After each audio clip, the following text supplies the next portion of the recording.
ആകാശവാണി മൻ കി ബാത്ത് അഥവാ മനസ്സ് പറയുന്നത് എന്ന പരിപാടിയിൽ പ്രധാനമന്ത്രി ശ്രീ നരേന്ദ്രമോദി രാജ്യത്തെ ജനങ്ങളോട് സംസാരിച്ചതിന്റെ മലയാള പരിഭാഷ ഇപ്പോൾ കേൾക്കാം. എൻ്റെ പ്രിയപ്പെട്ട നാട്ടുകാരെ, നമസ്കാരം.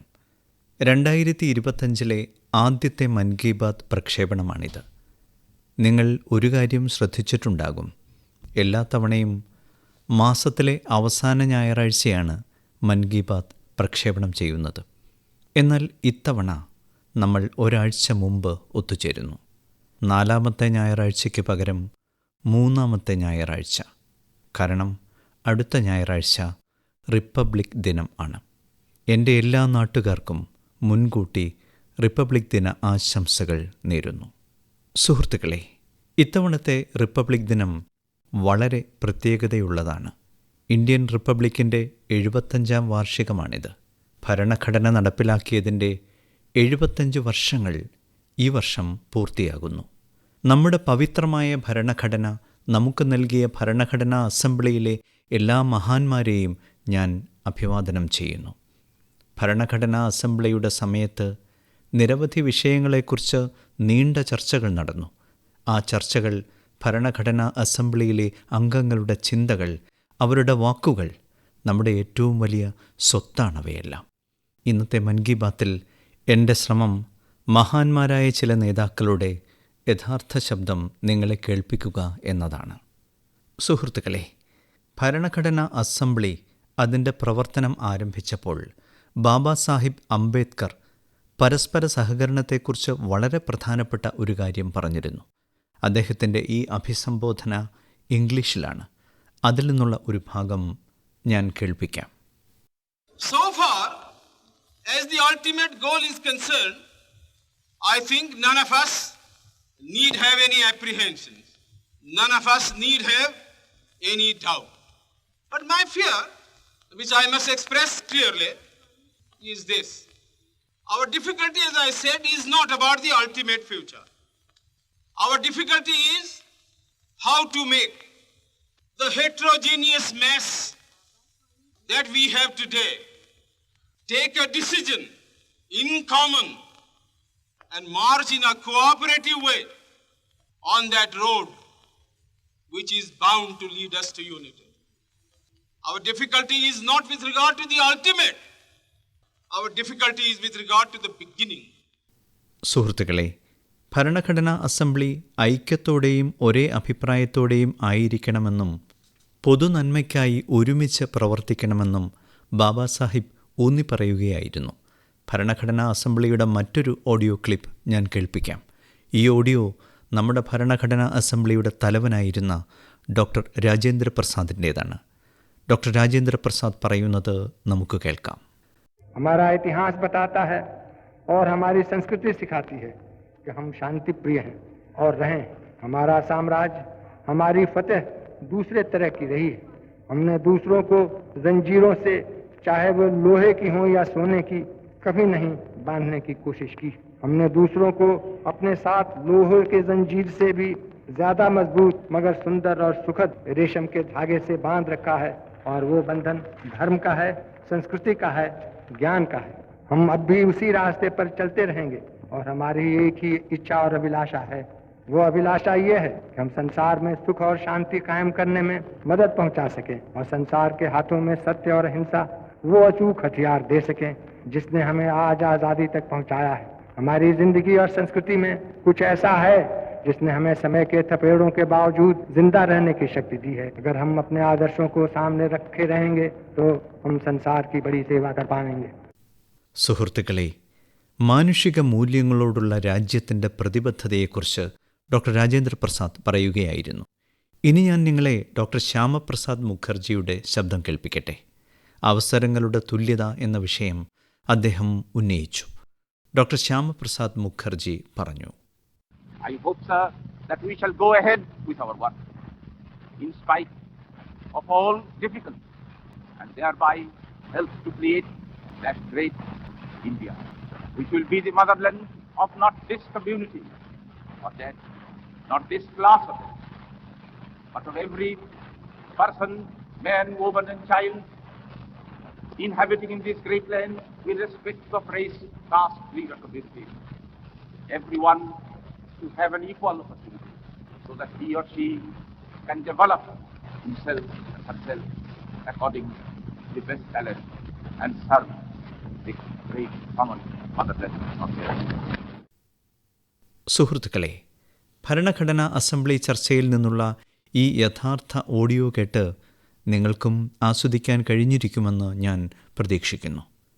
നമ്മൾ പൗരന്മാർ ഈ ചിന്തകളിൽ നിന്ന് പ്രചോദനം ഉൾക്കൊണ്ട് നമ്മുടെ ഭരണഘടനാ നിർമ്മാതാക്കൾ പോലും അഭിമാനിക്കുന്ന ഒരു ഭാരതത്തെ കെട്ടിപ്പടുക്കുന്നതിനായി പ്രവർത്തിക്കണം. സുഹൃത്തുക്കളെ, റിപ്പബ്ലിക് ദിനത്തിന് ഒരു ദിവസം മുമ്പുള്ള ജനുവരി 25-നാണ് ദേശീയ വോട്ടർ ദിനം. ഇന്ത്യൻ തെരഞ്ഞെടുപ്പ് കമ്മീഷൻ സ്ഥാപിതമായ ദിവസമായതിനാൽ ഈ ദിവസം പ്രധാനമാണ്.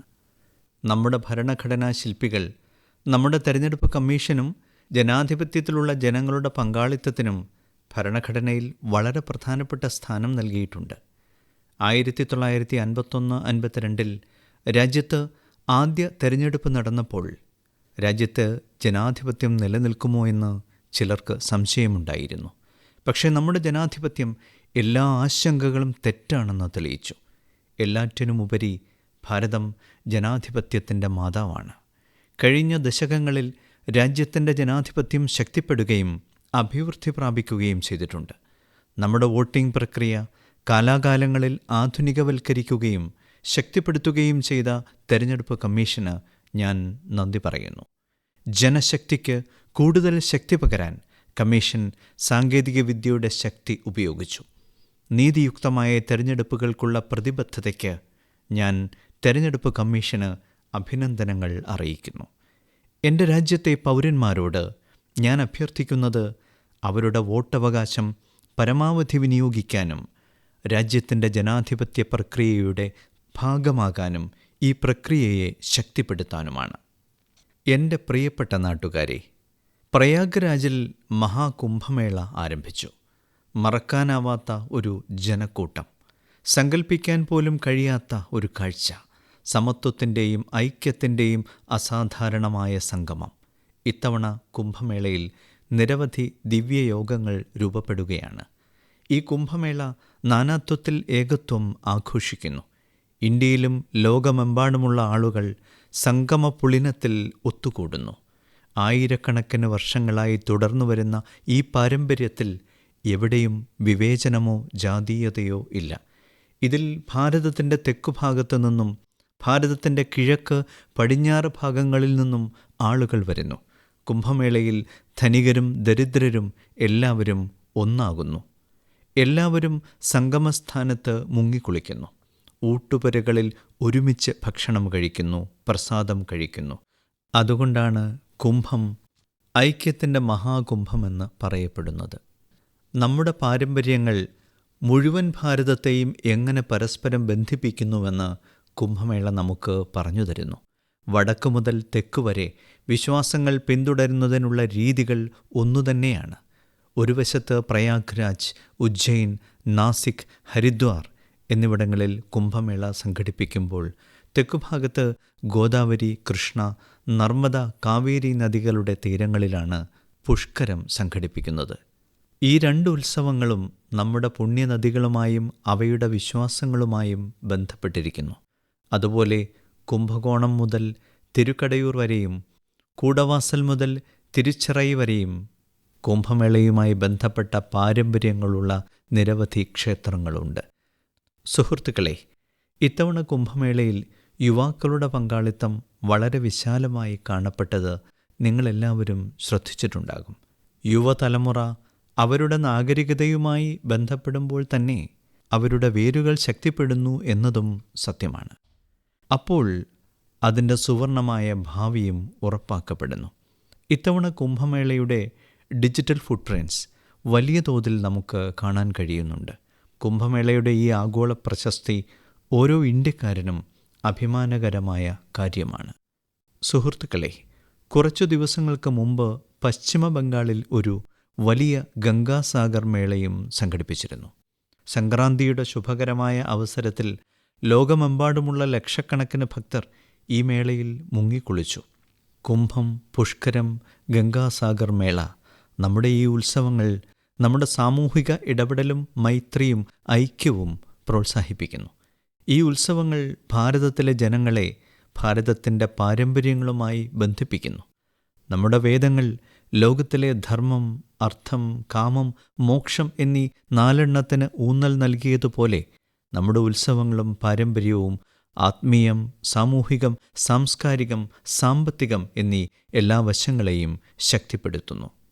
സുഹൃത്തുക്കളെ, ഈ മാസം പൗഷ ശുക്ല ദ്വാദശി ദിനത്തിൽ രാംലലയിലെ പ്രാണപ്രതിഷ്ഠാ ഉത്സവത്തിൻ്റെ 1ാം വാർഷികം നമ്മൾ ആഘോഷിച്ചു. ഈ വർഷത്തെ പൗഷശുക്ല ദ്വാദശി ജനുവരി 11 ഈ ദിവസം ലക്ഷക്കണക്കിന് രാമഭക്തർ അയോധ്യയിൽ രാംലലയെ ദർശിക്കുകയും അദ്ദേഹത്തിൻ്റെ അനുഗ്രഹം വാങ്ങുകയും ചെയ്തു. ഭാരതത്തിൻ്റെ സാംസ്കാരിക അവബോധത്തിൻ്റെ പുനഃസ്ഥാപനത്തിൻ്റെ ദ്വാദശിയാണ് പ്രാണപ്രതിഷ്ഠയുടെ ഈ ദ്വാദശി. അതുകൊണ്ട് ഈ പൗഷശുക്ല ദ്വാദശി ദിനം ഒരു തരത്തിൽ പ്രതിഷ്ഠാ ദ്വാദശി ദിനമായും മാറിയിരിക്കുന്നു. വികസനത്തിൻ്റെ പാതയിൽ മുന്നേറുമ്പോൾ നമ്മുടെ പൈതൃകം സംരക്ഷിക്കുകയും അതിൽ നിന്ന് പ്രചോദനം ഉൾക്കൊണ്ട് മുന്നോട്ടു പോവുകയും വേണം. എൻ്റെ പ്രിയപ്പെട്ട നാട്ടുകാരെ, 2025 തുടക്കത്തിൽ തന്നെ ഭാരതം ബഹിരാകാശ മേഖലയിൽ നിരവധി ചരിത്ര നേട്ടങ്ങൾ കൈവരിച്ചു. ഇന്ന് ബംഗളൂരു ആസ്ഥാനമായുള്ള ഇന്ത്യൻ ബഹിരാകാശ സാങ്കേതിക സ്റ്റാർട്ടപ്പായ പിക്സൽ ഭാരതത്തിലെ ആദ്യത്തെ സ്വകാര്യ സാറ്റലൈറ്റ് കോൺസ്റ്റലേഷനായ ഫയർഫ്ലൈ വിജയകരമായി വിക്ഷേപിച്ചതായി പ്രഖ്യാപിക്കുന്നതിൽ എനിക്ക് അഭിമാനമുണ്ട്. ലോകത്തിലെ ഏറ്റവും ഉയർന്ന റെസൊല്യൂഷനുള്ള ഹൈപ്പർ സ്പെക്ട്രൽ സാറ്റലൈറ്റ് കോൺസ്റ്റലേഷനാണിത്. ഈ നേട്ടം ഭാരതത്തെ ആധുനിക ബഹിരാകാശ സാങ്കേതിക വിദ്യയിൽ ഒരു നേതാവാക്കി മാറ്റി എന്നു മാത്രമല്ല, സ്വയം പര്യാപ്ത ഭാരതത്തിലേക്കുള്ള ഒരു വലിയ ചുവടുവയ്പ് കൂടിയായി ഇത്. ഈ വിജയം നമ്മുടെ സ്വകാര്യ ബഹിരാകാശ മേഖലയുടെ വളരുന്ന ശക്തിയുടെയും നവീകരണത്തിൻ്റെയും പ്രതീകമാണ്. ഈ നേട്ടത്തിന് പിക്സൽ, ISRO, ഇൻസ്പേസ് എന്നീ സ്ഥാപനങ്ങളുടെ ടീമിനെ മുഴുവൻ രാജ്യത്തിൻ്റെയും പേരിൽ ഞാൻ അഭിനന്ദിക്കുന്നു. സുഹൃത്തുക്കളെ, കുറച്ചു ദിവസങ്ങൾക്ക് മുമ്പ് നമ്മുടെ ശാസ്ത്രജ്ഞർ ബഹിരാകാശ മേഖലയിൽ മറ്റൊരു പ്രധാന നേട്ടം കൈവരിച്ചു. നമ്മുടെ ശാസ്ത്രജ്ഞർ ഉപഗ്രഹങ്ങളുടെ ബഹിരാകാശ ഡോക്കിംഗ് നടത്തിയിട്ടുണ്ട്. 2 ബഹിരാകാശ പേടകങ്ങൾ ബഹിരാകാശത്ത് ബന്ധിപ്പിക്കുന്ന പ്രക്രിയയെ സ്പേസ് ഡോക്കിംഗ് എന്ന് വിളിക്കുന്നു. ബഹിരാകാശ നിലയങ്ങളിലേക്കും ബഹിരാകാശത്തെ ക്രൂ ദൗത്യങ്ങളിലേക്കും സാധനങ്ങൾ അയക്കുന്നതിന് ഈ സാങ്കേതിക വിദ്യ പ്രധാനമാണ്. ഈ വിജയം കൈവരിക്കുന്ന 4ാമത്തെ രാജ്യമായി ഭാരതം മാറി. സുഹൃത്തുക്കളെ, നമ്മുടെ ശാസ്ത്രജ്ഞരും ബഹിരാകാശത്ത് സസ്യങ്ങൾ വളർത്താനും അവയെ ജീവനോടെ നിലനിർത്താനും ശ്രമിക്കുന്നു. ഇതിനായി ISRO ശാസ്ത്രജ്ഞർ പയറുവർഗ വിത്തുകൾ തിരഞ്ഞെടുത്തു. ഡിസംബർ 30 അയച്ച ഈ വിത്തുകൾ ബഹിരാകാശത്തു തന്നെ മുളച്ചു. ഭാവിയിൽ ബഹിരാകാശത്ത് പച്ചക്കറികൾ വളർത്തുന്നതിനുള്ള വഴി തുറക്കുന്ന വളരെ പ്രചോദനാത്മകമായ ഒരു പരീക്ഷണമാണിത്. നമ്മുടെ ശാസ്ത്രജ്ഞർ എത്രത്തോളം പുരോഗമനപരമായ ചിന്താഗതിയോടെയാണ് പ്രവർത്തിക്കുന്നതെന്ന് ഇത് കാണിക്കുന്നു. സുഹൃത്തുക്കളെ, മറ്റൊരു പ്രചോദനാത്മകമായ സംരംഭത്തെക്കുറിച്ച് ഞാൻ നിങ്ങളോട് പറയാൻ ആഗ്രഹിക്കുന്നു. IIT മദ്രാസിലെ എക്സ്റ്റം സെൻറ്റർ ബഹിരാകാശ നിർമ്മാണത്തിനായുള്ള പുതിയ സാങ്കേതിക വിദ്യകളിൽ പ്രവർത്തിക്കുന്നു. 3D printed buildings, metal forms, optical ഫൈബറുകൾ തുടങ്ങിയ സാങ്കേതിക വിദ്യകളെക്കുറിച്ച് ഈ കേന്ദ്രം ഗവേഷണം നടത്തുന്നു. വെള്ളമില്ലാതെ കോൺക്രീറ്റ് നിർമ്മിക്കുന്നത് പോലുള്ള വിപ്ലവകരമായ രീതികളും ഈ കേന്ദ്രം വികസിപ്പിച്ചുകൊണ്ടിരിക്കുന്നു. എക്സ്റ്റീമിൻ്റെ ഈ ഗവേഷണം ഭാരതത്തിൻ്റെ ഗഗൻയാൻ ദൗത്യത്തെയും ഭാവി ബഹിരാകാശ നിലയത്തെയും ശക്തിപ്പെടുത്തും. ഇത് നിർമ്മാണത്തിൽ ആധുനിക സാങ്കേതിക വിദ്യയുടെ പുതിയ വഴികൾ തുറക്കുകയും ചെയ്യും. സുഹൃത്തുക്കളെ, ഭാവിയിലെ വെല്ലുവിളികൾക്ക് പരിഹാരം കാണുന്നതിൽ ഭാരതത്തിലെ ശാസ്ത്രജ്ഞർ, ഇന്നൊവേറ്റേഴ്സ് എത്രത്തോളം ദീർഘവീക്ഷണമുള്ളവരാണെന്നതിൻ്റെ തെളിവാണ് ഈ നേട്ടങ്ങളെല്ലാം. ഇന്ന് നമ്മുടെ രാജ്യം ബഹിരാകാശ സാങ്കേതിക വിദ്യയിൽ പുതിയ റെക്കോർഡുകൾ സൃഷ്ടിക്കുകയാണ്. ഭാരതത്തിലെ ശാസ്ത്രജ്ഞർക്ക്, ഇന്നൊവേറ്റേഴ്സിന്, യുവ സംരംഭകർക്ക് മുഴുവൻ രാജ്യത്തിൻ്റെയും പേരിൽ ഞാൻ ആശംസകൾ നേരുന്നു. എൻ്റെ പ്രിയപ്പെട്ട നാട്ടുകാരെ, മനുഷ്യരും മൃഗങ്ങളും തമ്മിലുള്ള അത്ഭുതകരമായ സൗഹൃദത്തിൻ്റെ ചിത്രങ്ങൾ നിങ്ങൾ പലതവണ കണ്ടിട്ടുണ്ടാകും. മൃഗങ്ങളുടെ വിശ്വസ്തതയുടെ കഥകൾ നിങ്ങൾ കേട്ടിട്ടുണ്ടാകും. വളർത്തുമൃഗങ്ങളായാലും വന്യമൃഗങ്ങളായാലും അവയ്ക്ക് മനുഷ്യരുമായുള്ള ബന്ധം ചിലപ്പോൾ നമ്മെ അത്ഭുതപ്പെടുത്താറുണ്ട്. മൃഗങ്ങൾക്ക് സംസാരിക്കാൻ കഴിയില്ലെങ്കിലും മനുഷ്യർക്ക് അവയുടെ വികാരങ്ങളും ആംഗ്യങ്ങളും നന്നായി മനസ്സിലാക്കാൻ കഴിയും. മൃഗങ്ങളും സ്നേഹത്തിൻ്റെ ഭാഷ മനസ്സിലാക്കുകയും അത് പിന്തുടരുകയും ചെയ്യുന്നു. അസമിൽ നിന്നുള്ള ഒരു ഉദാഹരണം ഞാൻ നിങ്ങളുമായി പങ്കുവയ്ക്കട്ടെ. അസമിൽ നൗഗാവ് എന്നൊരു സ്ഥലമുണ്ട്. നമ്മുടെ രാജ്യത്തെ മഹാനായ ശ്രീമന്ത ശങ്കർദേവിൻ്റെ ജന്മസ്ഥലം കൂടിയാണ് നൗഗാവ്. ഈ സ്ഥലം വളരെ മനോഹരമാണ്.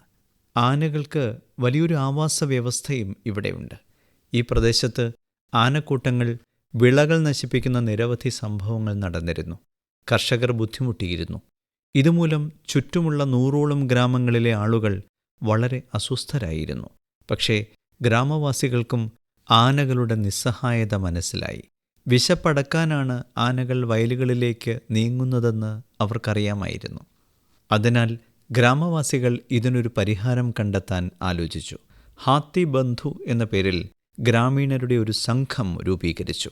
ഹാത്തി ബന്ധു അവരുടെ ബുദ്ധിശക്തി പ്രകടിപ്പിക്കുകയും ഏകദേശം 265 ഏക്കർ തരിശുഭൂമിയിൽ ഒരതുല്യമായ ശ്രമം നടത്തുകയും ചെയ്തു.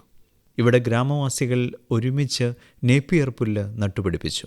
ആനകൾക്ക് ഈ പുല്ല് വളരെ ഇഷ്ടമാണ്. ഇതിൻ്റെ ഫലമായി ആനകൾ വയലുകളിലേക്ക് പോകുന്നത് കുറഞ്ഞു. ആയിരക്കണക്കിന് ഗ്രാമീണർക്ക് ഇത് വലിയ ആശ്വാസമാണ്. ആനകൾക്കും ഗ്രാമവാസികളുടെ ഈ പരിശ്രമം പ്രയോജനം ചെയ്തു. സുഹൃത്തുക്കളെ, നമ്മുടെ സംസ്കാരവും പൈതൃകവും നമ്മെ പഠിപ്പിക്കുന്നത് നമ്മുടെ ചുറ്റുമുള്ള മൃഗങ്ങളോടും പക്ഷികളോടും സ്നേഹം പുലർത്തി ജീവിക്കാനാണ്. കഴിഞ്ഞ 2 മാസത്തിനുള്ളിൽ നമ്മുടെ രാജ്യത്ത് 2 പുതിയ കടുവ സംരക്ഷണ കേന്ദ്രങ്ങൾ കൂടി രൂപീകരിക്കപ്പെട്ടു എന്നത് നമുക്കെല്ലാവർക്കും വളരെയധികം സന്തോഷകരമായ കാര്യമാണ്. ഇതിൽ ഒന്ന് ഛത്തീസ്ഗഡിലെ ഗുരു ഘാസിദാസ് തമോർ പിംഗ്ല കടുവ സംരക്ഷണ കേന്ദ്രവും മറ്റൊന്ന് മധ്യപ്രദേശിലെ രാതാപാനി കടുവ സംരക്ഷണ കേന്ദ്രവുമാണ്. എൻ്റെ പ്രിയപ്പെട്ട നാട്ടുകാരെ, സ്വാമി വിവേകാനന്ദൻ പറഞ്ഞിരുന്നു, തൻ്റെ ആശയത്തിൽ അഭിനിവേശമുള്ള വ്യക്തിക്ക് മാത്രമേ തൻ്റെ ലക്ഷ്യം നേടാൻ കഴിയൂ എന്ന്. ഏതൊരാശയവും വിജയകരമാക്കുന്നതിന് നമ്മുടെ അഭിനിവേശവും സമർപ്പണവുമാണ് ഏറ്റവും പ്രധാനം. പൂർണ്ണമായ സമർപ്പണവും ഉത്സാഹവും ഉണ്ടെങ്കിൽ മാത്രമേ നവീകരണത്തിലേക്കും സർഗാത്മകതയിലേക്കും വിജയത്തിലേക്കുമുള്ള പാത കണ്ടെത്താൻ കഴിയൂ. കുറച്ചു ദിവസങ്ങൾക്ക് മുമ്പ് സ്വാമി വിവേകാനന്ദൻ്റെ ജന്മവാർഷികത്തിൽ വികസിത് ഭാരത് യങ് ലീഡേഴ്സ് ഡയലോഗിൽ പങ്കെടുക്കാൻ എനിക്ക് അവസരം ലഭിച്ചു. രാജ്യത്തിൻ്റെ എല്ലാ കോണുകളിൽ നിന്നും വന്ന യുവ സുഹൃത്തുക്കളോടൊപ്പം ഞാൻ എൻ്റെ മുഴുവൻ ദിവസവും അവിടെ ചെലവഴിച്ചു. സ്റ്റാർട്ടപ്പുകൾ, അടിസ്ഥാന സൗകര്യങ്ങൾ, സംസ്കാരം, സ്ത്രീകൾ, യുവാക്കൾ തുടങ്ങിയ വിവിധ മേഖലകളെക്കുറിച്ചുള്ള ആശയങ്ങൾ യുവാക്കൾ പങ്കുവച്ചു. ഈ പരിപാടി എനിക്ക് അവിസ്മരണീയമായിരുന്നു. സുഹൃത്തുക്കളെ, കുറച്ചു ദിവസങ്ങൾക്ക് മുമ്പ് സ്റ്റാർട്ടപ്പ് ഇന്ത്യ അതിൻ്റെ 9 വർഷം പൂർത്തിയാക്കി. കഴിഞ്ഞ 9 വർഷത്തിനിടെ നമ്മുടെ രാജ്യത്ത് ആരംഭിച്ച സ്റ്റാർട്ടപ്പുകളിൽ പകുതിയിലധികവും ടയർ 2, ടയർ 3 നഗരങ്ങളിൽ നിന്നുള്ളതാണ്. ഇത് കേൾക്കുമ്പോൾ ഓരോ ഭാരതീയൻ്റെയും ഹൃദയം സന്തോഷിക്കുന്നു. അതായത് നമ്മുടെ സ്റ്റാർട്ടപ്പ് സംസ്കാരം വലിയ നഗരങ്ങളിൽ മാത്രം ഒതുങ്ങുന്നില്ല. ചെറുപട്ടണങ്ങളിലെ പകുതിയിലധികം സ്റ്റാർട്ടപ്പുകളും നയിക്കുന്നത് നമ്മുടെ പെൺമക്കളാണെന്ന് അറിയുമ്പോൾ നിങ്ങൾ അത്ഭുതപ്പെടും. അംബാല, ഹിസാർ, കാംഗ്ര, ചെങ്കൽപ്പട്ട്, ബിലാസ്പൂർ, ഗ്വാളിയോർ, വാഷിം തുടങ്ങിയ നഗരങ്ങൾ സ്റ്റാർട്ടപ്പുകളുടെ കേന്ദ്രങ്ങളായി മാറുന്നുവെന്ന് കേൾക്കുമ്പോൾ മനസ്സ് സന്തോഷം കൊണ്ട് നിറയുന്നു. നാഗാലാൻഡ് പോലുള്ള ഒരു സംസ്ഥാനത്ത് കഴിഞ്ഞ വർഷം സ്റ്റാർട്ടപ്പുകളുടെ രജിസ്ട്രേഷൻ 200% വർദ്ധിച്ചു. മാലിന്യ സംസ്കരണം, non renewable energy, biotechnology, logistics എന്നീ മേഖലകളിലെ സ്റ്റാർട്ടപ്പുകളാണ് ഏറ്റവും കൂടുതൽ കാണുന്നത്. ഇവ പരമ്പരാഗത മേഖലകളല്ല. പക്ഷേ നമ്മുടെ യുവ സുഹൃത്തുക്കളും പരമ്പരാഗത രീതികൾക്കപ്പുറം ചിന്തിക്കുന്നു. അതിനാൽ അവർ വിജയിക്കുകയും ചെയ്യുന്നു. സുഹൃത്തുക്കളെ, 10 വർഷം മുമ്പ് ഒരാൾ സ്റ്റാർട്ടപ്പ് മേഖലയിലേക്ക് കടക്കുന്നുവെന്ന് പറയുമ്പോൾ അദ്ദേഹത്തിന് പലതരം പരിഹാസങ്ങൾ കേൾക്കേണ്ടി വന്നിരുന്നു. സ്റ്റാർട്ടപ്പ് എന്നാൽ എന്താണെന്ന് ഒരാൾ. അപ്പോൾ ആരോ പറഞ്ഞു, ഇതുകൊണ്ടൊന്നും സംഭവിക്കാൻ പോകുന്നില്ല എന്ന്. പക്ഷേ ഇപ്പോൾ നോക്കൂ, ഒരു ദശാബ്ദത്തിനുള്ളിൽ എത്ര വലിയ മാറ്റമാണ് സംഭവിച്ചതെന്ന്. ഭാരതത്തിൽ സൃഷ്ടിക്കപ്പെടുന്ന പുതിയ അവസരങ്ങൾ നിങ്ങളും പൂർണ്ണമായി പ്രയോജനപ്പെടുത്തണം. നിങ്ങൾക്ക് നിങ്ങളിൽ വിശ്വാസമുണ്ടെങ്കിൽ നിങ്ങളുടെ സ്വപ്നങ്ങൾക്കും പുതിയ ചിറകുകൾ ലഭിക്കും. എൻ്റെ പ്രിയപ്പെട്ട നാട്ടുകാരെ, നല്ല ഉദ്ദേശ്യങ്ങളോടും നിസ്വാർത്ഥ മനോഭാവത്തോടും കൂടി ചെയ്യുന്ന പ്രവൃത്തിക്ക് ദൂരവ്യാപകമായ ഫലങ്ങളുണ്ടാകും. നമ്മുടെ മൻ കി ബാത്ത് ഇതിനുള്ള ഒരു വലിയ വേദിയാണ്. നമ്മുടേതുപോലുള്ള വിശാലമായ ഒരു രാജ്യത്ത് വിദൂര പ്രദേശങ്ങളിൽ പോലും ആരെങ്കിലും നല്ല പ്രവൃത്തികൾ ചെയ്യുന്നുണ്ടെങ്കിൽ, കർത്തവ്യബോധത്തിന് വളരെയധികം പ്രാധാന്യം നൽകുന്നുവെങ്കിൽ, അവരുടെ പരിശ്രമങ്ങൾ പ്രകടിപ്പിക്കുന്നതിനുള്ള മികച്ച വേദിയാണിത്. അരുണാചൽ പ്രദേശിൽ സേവനത്തിൻ്റെ ഒരു സവിശേഷ മാതൃകയാണ് ശ്രീ ദീപക് നാബാം കാഴ്ചവെച്ചത്. ശ്രീ ദീപക് ഇവിടെ ഒരു ലിവിംഗ് ഹോം നടത്തുന്നു. മാനസിക വൈകല്യമുള്ളവർ, ശാരീരിക വെല്ലുവിളികൾ നേരിടുന്നവർ, പ്രായമായവർ എന്നിവരെ സേവിക്കുന്നിടത്ത് മയക്കുമരുന്നിന് അടിമകളായവരെയും ഇവിടെ പരിചരിക്കുന്നു. സമൂഹത്തിലെ പിന്നാക്കം നിൽക്കുന്നവർക്കും അക്രമത്തിന് ഇരയായ കുടുംബങ്ങൾക്കും വീടില്ലാത്തവർക്കും പിന്തുണ നൽകുന്നതിനായി ശ്രീ ദീപക് നാബാം ഒരു ക്യാമ്പയിൻ ആരംഭിച്ചു. ഇന്ന് അദ്ദേഹത്തിൻ്റെ സേവനം ഒരു സ്ഥാപനത്തിൻ്റെ രൂപത്തിലായിരിക്കുന്നു. അദ്ദേഹത്തിൻ്റെ സംഘടനയ്ക്ക് നിരവധി അവാർഡുകളും ലഭിച്ചിട്ടുണ്ട്. ലക്ഷദ്വീപിലെ കവരത്തി ദ്വീപിൽ നഴ്സായി ജോലി ചെയ്യുന്ന ശ്രീമതി കെ ഹിഡുംബിയുടെ പ്രവൃത്തികളും വളരെ പ്രചോദനകരമാണ്. 18 വർഷം മുമ്പ് അവർ സർക്കാർ ജോലിയിൽ നിന്ന് വിരമിച്ചു. പക്ഷേ ഇന്നും അവർ മുമ്പത്തെ പോലെ തന്നെ അനുകമ്പയോടും വാത്സല്യത്തോടും കൂടി ആളുകളെ സേവിക്കുന്നു എന്നറിയുമ്പോൾ നിങ്ങൾ അത്ഭുതപ്പെടും. ലക്ഷദ്വീപിലെ ശ്രീ കെ ജി മുഹമ്മദിൻ്റെ ശ്രമങ്ങളും അത്ഭുതകരമാണ്. അവരുടെ കഠിനാധ്വാനം കാരണം മിനിക്കോയ് ദ്വീപിലെ സമുദ്ര ആവാസ വ്യവസ്ഥ കൂടുതൽ ശക്തമാവുകയാണ്. പരിസ്ഥിതിയെക്കുറിച്ച് ജനങ്ങളെ ബോധവാന്മാരാക്കുന്നതിനായി അദ്ദേഹം നിരവധി ഗാനങ്ങൾ എഴുതിയിട്ടുണ്ട്. ലക്ഷദ്വീപ് സാഹിത്യകലാ അക്കാദമിയുടെ മികച്ച നാടൻപാട്ടിനുള്ള അവാർഡും അദ്ദേഹത്തിന് ലഭിച്ചിട്ടുണ്ട്. വിരമിച്ചതിനു ശേഷം കെ ജി മുഹമ്മദ് അവിടെയുള്ള മ്യൂസിയവുമായി സഹകരിച്ച് പ്രവർത്തിക്കുന്നു. സുഹൃത്തുക്കളെ, ആൻഡമാൻ നിക്കോബാർ ദ്വീപുകളിൽ നിന്ന് മറ്റൊരു വളരെ നല്ല വാർത്ത കൂടിയുണ്ട്. നിക്കോബാർ ജില്ലയിലെ വെർജിൻ കോക്കനട്ട് ഓയിലിന് അടുത്തിടെ GI ടാഗ് ലഭിച്ചു. വെർജിൻ കോക്കനട്ട് ഓയിലിന് GI ടാഗ് ലഭിച്ചതിനു ശേഷം മറ്റൊരു പുതിയ സംരംഭം കൂടി അവർ ആരംഭിച്ചിരിക്കുന്നു. ഈ എണ്ണയുടെ ഉത്പാദനത്തിൽ ഏർപ്പെട്ടിരിക്കുന്ന സ്ത്രീകളെ സംഘടിപ്പിച്ചുകൊണ്ട് സ്വയം സഹായ ഗ്രൂപ്പുകൾ രൂപീകരിക്കുന്നു. അവർക്ക് മാർക്കറ്റിങ്ങിലും ബ്രാൻഡിങ്ങിലും പ്രത്യേക പരിശീലനവും നൽകുന്നു.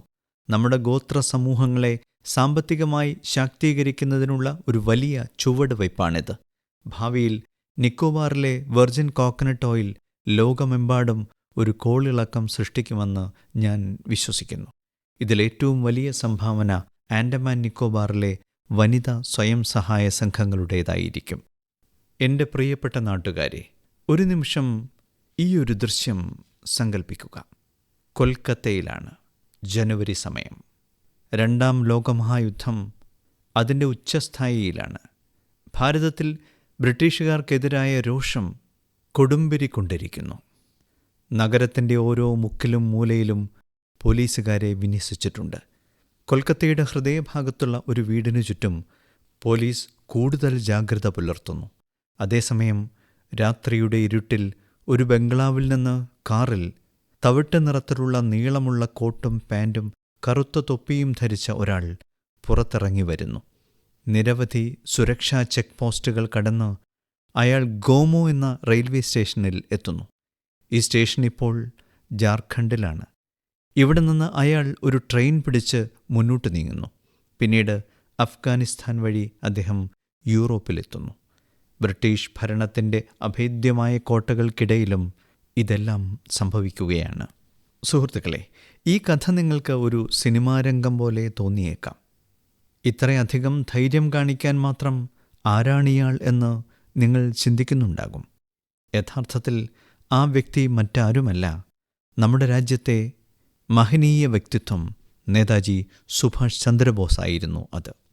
ഇപ്പോൾ അദ്ദേഹത്തിൻ്റെ ജന്മദിനമായ ജനുവരി 23 നമ്മൾ പരാക്രം ദിവസായി ആഘോഷിക്കുന്നു. ഈ കഥ അദ്ദേഹത്തിൻ്റെ ധീരതയുടെ ഒരു നേർക്കാഴ്ച നൽകുന്നു. കുറച്ചു വർഷങ്ങൾക്ക് മുമ്പ് അദ്ദേഹം ബ്രിട്ടീഷുകാരിൽ നിന്ന് രക്ഷപ്പെട്ട അതേ വീട് ഞാൻ സന്ദർശിച്ചിരുന്നു. അദ്ദേഹത്തിൻ്റെ ആ കാർ ഇപ്പോഴും അവിടെയുണ്ട്. ആ അനുഭവം എനിക്ക് വളരെ പ്രത്യേകതയുള്ളതായിരുന്നു. നേതാജി ദീർഘവീക്ഷണമുള്ളയാളായിരുന്നു. ധൈര്യം അദ്ദേഹത്തിൻ്റെ സ്വഭാവത്തിൽ രൂഢമൂലമായിരുന്നു. ഇതുമാത്രമല്ല, വളരെ കാര്യക്ഷമനായ ഒരു ഭരണാധികാരി കൂടിയായിരുന്നു അദ്ദേഹം. വെറും 27 വയസ്സുള്ളപ്പോൾ അദ്ദേഹം കൊൽക്കത്ത കോർപ്പറേഷന്റെ ചീഫ് എക്സിക്യൂട്ടീവ് ഓഫീസറായി. അതിനുശേഷം അദ്ദേഹം മേയറുടെ ഉത്തരവാദിത്തവും ഏറ്റെടുത്തു. ഒരു ഭരണാധികാരി എന്ന നിലയിലും അദ്ദേഹം നിരവധി മികച്ച പ്രവർത്തനങ്ങൾ ചെയ്തു. പഠനത്തിന് സ്കൂളുകൾ, പാവപ്പെട്ട കുട്ടികൾക്ക് പാൽ, പോഷകാഹാരം എന്നിവ ലഭ്യമാക്കുന്നതിനും ശുചിത്വം ഉറപ്പാക്കുന്നതിനുമുള്ള അദ്ദേഹത്തിൻ്റെ ശ്രമങ്ങൾ ഇപ്പോഴും ഓർമ്മിക്കപ്പെടുന്നു. നേതാജി സുഭാഷിനും റേഡിയോയുമായി ആഴത്തിലുള്ള ബന്ധമുണ്ടായിരുന്നു. അദ്ദേഹം സ്ഥാപിച്ച ആസാദ് ഹിന്ദ് റേഡിയോയിൽ ആളുകൾ അദ്ദേഹത്തെ കേൾക്കാൻ ആകാംക്ഷയോടെ കാത്തിരുന്നു. വിദേശ ഭരണത്തിനെതിരായ പോരാട്ടത്തിന് അദ്ദേഹത്തിൻ്റെ പ്രസംഗങ്ങൾ പുതിയ ശക്തി നൽകി. ആസാദ് ഹിന്ദ് റേഡിയോയിൽ ഇംഗ്ലീഷ്, ഹിന്ദി, തമിഴ്, ബംഗാളി, മറാത്തി, പഞ്ചാബി, പഷ്തു, ഉറുദു ഭാഷകളിൽ വാർത്താ ബുള്ളറ്റിനുകൾ പ്രക്ഷേപണം ചെയ്തു. നേതാജി സുഭാഷ് ചന്ദ്രബോസിനെ ഞാൻ വന്ദിക്കുന്നു. രാജ്യമെമ്പാടുമുള്ള യുവാക്കളോട് അദ്ദേഹത്തെക്കുറിച്ച് കഴിയുന്നത്ര വായിക്കാനും അദ്ദേഹത്തിൻ്റെ ജീവിതത്തിൽ നിന്ന് പ്രചോദനം ഉൾക്കൊള്ളാനും ഞാൻ അഭ്യർത്ഥിക്കുന്നു. സുഹൃത്തുക്കളെ, ഈ മൻ കി ബാത്ത് പരിപാടി എന്നെ എല്ലായ്പ്പോഴും രാജ്യത്തിൻ്റെ കൂട്ടായ പരിശ്രമങ്ങളുമായി, നിങ്ങളുടെ എല്ലാവരുടെയും കൂട്ടായ ഇച്ഛാശക്തിയുമായി ബന്ധിപ്പിക്കുന്നു. എല്ലാ മാസവും നിങ്ങളുടെ ധാരാളം നിർദ്ദേശങ്ങളും ആശയങ്ങളും എനിക്ക് ലഭിക്കുന്നു. ഓരോ തവണയും ഈ ആശയങ്ങൾ കാണുമ്പോൾ ഭാരതത്തെ വികസിപ്പിക്കാനുള്ള ദൃഢനിശ്ചയത്തിലുള്ള എൻ്റെ വിശ്വാസം കൂടുതൽ വർദ്ധിക്കുന്നു. നിങ്ങളുടെ പ്രവർത്തനത്തിലൂടെ ഭാരതത്തെ ഏറ്റവും മികച്ചതാക്കാൻ നിങ്ങളെല്ലാവരും ഇതുപോലെ പ്രവർത്തിക്കുന്നത് തുടരണം. മൻ കി ബാത്തിൻ്റെ ഈ അധ്യായത്തിൽ ഇത്രമാത്രം. ഭാരതത്തിൻ്റെ നേട്ടങ്ങളുടെയും പ്രതിജ്ഞകളുടെയും പുതിയ കഥകളുമായി അടുത്ത മാസം നമ്മൾ വീണ്ടും ഒത്തുകൂടും. വളരെ നന്ദി, നമസ്കാരം. മൻ കി ബാത്ത് അഥവാ മനസ്സ് പറയുന്നത് എന്ന പരിപാടിയിൽ പ്രധാനമന്ത്രി ശ്രീ നരേന്ദ്രമോദി രാജ്യത്തെ ജനങ്ങളോട് സംസാരിച്ചതിൻ്റെ മലയാള പരിഭാഷയാണ് ഇതുവരെ കേട്ടത്.